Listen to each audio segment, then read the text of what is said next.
In nomine Patris et Filii et Spiritus Sancti. Amen.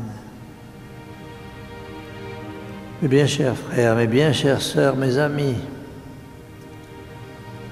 il y a près de 24 ans, la Fraternité Notre-Dame, recueillie au sein de sa mission parmi ses orphelins en Mongolie, un gentil petit garçon de 5 ans, sans parents, très souriant et atteint de neurofibromatose, une maladie rare et incurable qui ne laisse que peu d'années à vivre. Ce petit garçon n'avait envie que d'une chose, jouer avec ses amis dans sa nouvelle famille et courir de toutes ses forces. Les religieuses lui ont enseigné la foi et lui ont fait aimer Jésus et sa très sainte mère, la Vierge Marie. Ce cher enfant aimait rendre service aux sœurs, s'étant fait le frère aîné des plus petits et n'hésitant pas à faire passer les autres avant lui, avec un immense courage dont il fera preuve toute sa vie. Au cours d'un voyage en Mongolie, je l'ai baptisé sous le nom de Léopold. Sa santé m'a beaucoup préoccupé à l'époque, surtout dans un pays comme la Mongolie, qui n'avait aucune structure médicale en mesure de prendre soin d'un cas aussi difficile. J'avais donc envoyé une religieuse pour l'accompagner de Mongolie aux États-Unis en vue de consulter des spécialistes renommés. Visites médicales, opérations chirurgicales se sont succédées, ce qui veut dire beaucoup de souffrance et d'épreuves pour un petit garçon de 8 ans qui ne se plaignait jamais, mais qui arborait toujours un joli sourire illuminant tout son visage, empreint de l'image de Jésus. Tout avait été mis en œuvre pour lui préparer ses repas avec de la nourriture biologique et en même temps assurer son éducation. Il s'acharnera à parler couramment le français et dévorera littéralement les livres dans cette langue. Les années ont passé, entouré et choyé par les religieux et les religieuses de la Fraternité Notre-Dame. Notre petit Léopold grandit dans la foi, l'amour de Dieu et de la très sainte Vierge Marie, qu'il considérait comme sa maman. À maintes reprises, Léopold exprima son désir de devenir religieux, porter la soutane et devenir prêtre. Adolescent, son désir de servir Dieu s'affirma. Ne supportant absolument pas l'oisiveté, il aimait s'occuper, aider son prochain. C'est ainsi qu'il a rendu de multiples petits services aux sœurs de la pâtisserie. Le médecin qui nous avait dit que nous avions entre nos mains cet enfant semblable à un vase fragile, très fragile, que la moindre chute pouvait briser en raison de ses opérations chirurgicales. Cependant, les années ont passé dans la joie, la prière, en union avec Jésus souffrant, le rosaire à la main, charitable avec tous ses frères. Il leur disait, quand Dieu aime beaucoup une âme, il lui envoie des souffrances et la douleur.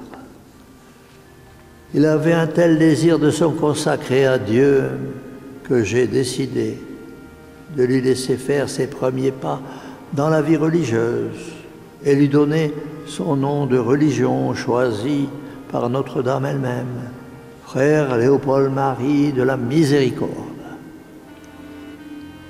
Il a eu aussi l'occasion de venir ici à Détroit pour aider les pauvres et rendre beaucoup de services à l'Église. Son plaisir était de pratiquer la charité, servir les pauvres préparer les colis nourriture, cuire des biscuits avec sœur Marie-Camille, toujours avec ce sourire, cette gentillesse, cet esprit de renoncement et cet empressement d'accomplir sa tâche. Fidèle à son heure d'adoration auprès du Saint-Sacrement, il était absorbé dans la prière. Ce qui est admirable chez frère Léopold-Marie, c'est ce renoncement dont il a fait preuve, de ne pouvoir faire ce que les autres frères accomplissaient. C'était bien là le sacrifice qu'il faisait à Dieu, sacrifice silencieux et accepté avec le sourire, les yeux fixés sur la croix de notre Seigneur. Plus tard, je lui ai donné la tonsure et lui ai conféré les ordres de portier, lecteur, exorciste et acolyte. Il était rayonnant de joie. Sa santé s'est dégradée très rapidement en raison d'un cancer particulièrement agressif dû à sa maladie et que ni les soins multiples ni les protocoles contre le cancer n'ont pu stopper.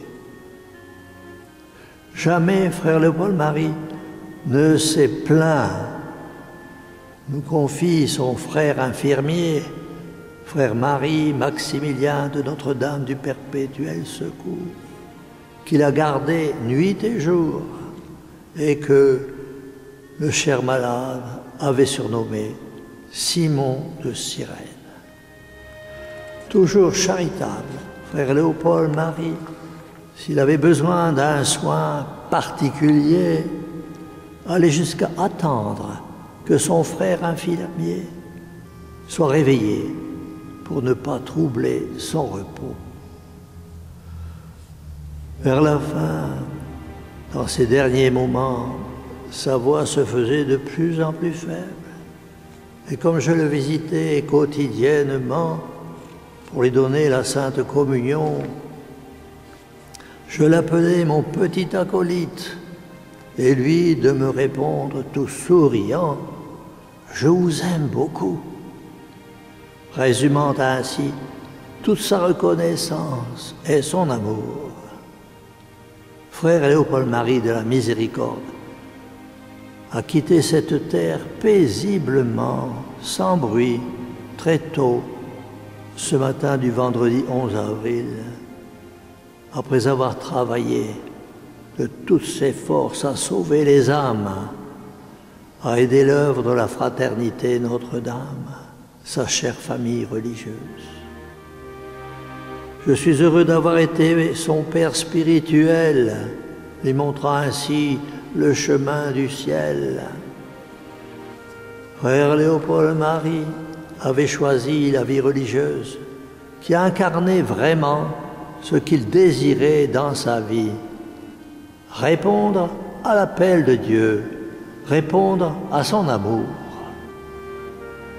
Quel bel exemple pour ceux qui se posent des questions sur la vie religieuse, car lui aussi a quitté son pays, accepté une santé fragile, humiliante, qu'il a constamment rappelé à se préparer à passer de cette vie à la vie éternelle. La veille au soir de sa mort, très tard, en portant la Sainte Communion, je lui ai dit « La Sainte Vierge va veiller sur toi cette nuit. » Et quelques heures après, frère Léopold-Marie de la Miséricorde rendait sa belle âme à Dieu. Sa maman du ciel était venue le chercher. Ainsi soit.